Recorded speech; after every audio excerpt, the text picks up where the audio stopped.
The Genius Club with Prairie Pine. Chapter 25. All in. After saying this, Ethan Hughes politely asked Alex to leave. Alex didn't say much else. He urged Professor Ethan Hughes to take care of himself, then pushed open the door and left. Before closing the door, he took one last glance inside through the crack. Ethan Hughes was sitting by the hospital bed, holding Gloria's dry and thin arm, telling her the interesting things that had happened that week. Early the next morning, Alex went to Emma's office to report on his work, recounting his meeting with Ethan Hughes the previous day, and everything the professor had said. Professor Ethan Hughes is really more stubborn than we thought. Emma propped her chin with her hand, her willow-like eyebrows furrowed slightly. I think his worries are a bit unfounded. What he said makes some sense, but not much. Alex nodded. I tried to persuade him too, but it didn't work. I think Ethan Hughes has been under too much mental stress these years, and may find it hard to trust others now. So in many ways, he might indeed be being overly obstinate. Emma closed her eyes, took a deep breath, and exhaled slowly. Don't persuade others to be kind if you haven't walked in their shoes. Ethan Hughes has probably gone through things we can't imagine and suffered a lot of hurt over the years, which is why he made this decision. But, regardless, he's only trying to save his daughter. From a long-term perspective, maybe Ethan Hughes's choice isn't wrong either. As if making a great decision, she looked up at Alex. In that case, let's abandon the plan involving Ethan Hughes. Don't disturb him again in the future. Alex nodded. He thought the same way. Since they couldn't help Ethan Hughes with saving his daughter, they might as well stop bothering him. We'll have to rethink the flagship product for the Rhine brand, Emma said, deep in thought with a frown. You can go back now, Alex. The matter with Ethan Hughes is closed. Thank you for your hard work these past few days. Production of the Rhine cat dolls is already in full swing. Next, we need to quickly create a 3D model of the Rhine cat image to prepare for the subsequent launch of animations and films. Then, we should also finalize the voice, catchphrases, and personality settings as soon as possible. Alex noted down Emma's instructions one by one in his notebook, then left the office. Bang! Bang!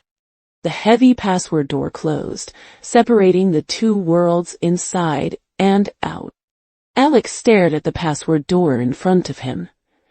Actually, he had always been curious about what was written on that invitation to the Genius Club.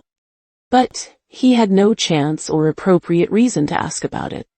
It was Emma's personal matter, unrelated to work. Asking too much would only be impolite and inappropriate.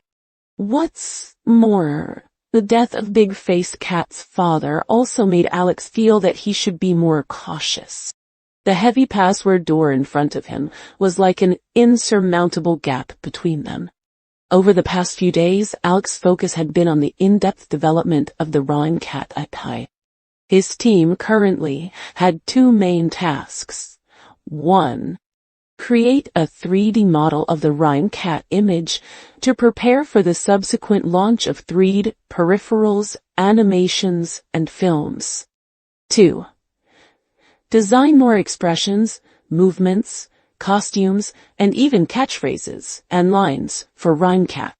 In the toy store in his dream, there were hundreds of Rhine cat peripheral toys, endless things to borrow ideas from. Moreover, the 24-hour convenience bookstore also had many treasures. In the children's section of the bookstore, there were numerous Rhine cat picture books, comics, setting collections, and storybooks. These existing materials provided Alex with a lot of inspiration. Unfortunately, after flipping through so many Rhine cat materials, none of them mentioned the founder. Instead, there were many versions of Ryan Cat's origin and creation story, all kinds of claims. Probably because the 6-century time span was too long, and many things had long since become dust of history, buried under the years. During this period, Alex was very motivated. He also liked this cute little cat very much. Creating and designing it was indeed a very fulfilling job. Besides, Alex had the copyright income from Ryan Cat. If the toys sold well and the peripherals became popular, Alex's income would naturally rise with the tide. So in his dreams these past few nights, Alex spent almost the entire night in the toy store and bookstore. He no longer participated in Big Face Cat and CC's story. But sometimes, when he entered the dream early, he could see Big Face Cat taking CC in a van through the toy store window. A slender Ultraman walking with a stocky Ryan Cat. It was indescribably absurd. No one would have thought that these two seemingly harmless cosplay enthusiasts would soon fight to the death in the bank warehouse. The world is truly wonderful. This was Alex's daily life these past few days, using busy work to cover up all his random thoughts. He didn't think about CC's problem, didn't pursue clues about the Genius Club, and didn't dwell too much on whether the dream was real or not. Although Alex was unwilling to admit it, he seemed to be consciously avoiding something. Avoiding what? Avoiding the truth? Or avoiding reality? He couldn't quite put it into words himself. Early this morning was the highly anticipated World Cup final, Argentina vs. France. After meeting up with Ryan for a late-night snack, Alex went to the lottery shop with him, planning to buy some football lottery tickets before going back to watch the game. After the previous 2 games, Ryan had directly earned a huge sum of $70,000 to $80,000. He was extremely arrogant. He walked with a swagger, exuding the aura of EC City's young master, completely losing track of who he was. All in, put everything on Argentina to win. Ryan picked up his phone and directly transferred $60,000 to the lottery shop owner. All in again? Alex looked at Ryan, who claimed to be a gambling sage. Take it easy, brother. No one gambles like you, going all in every time.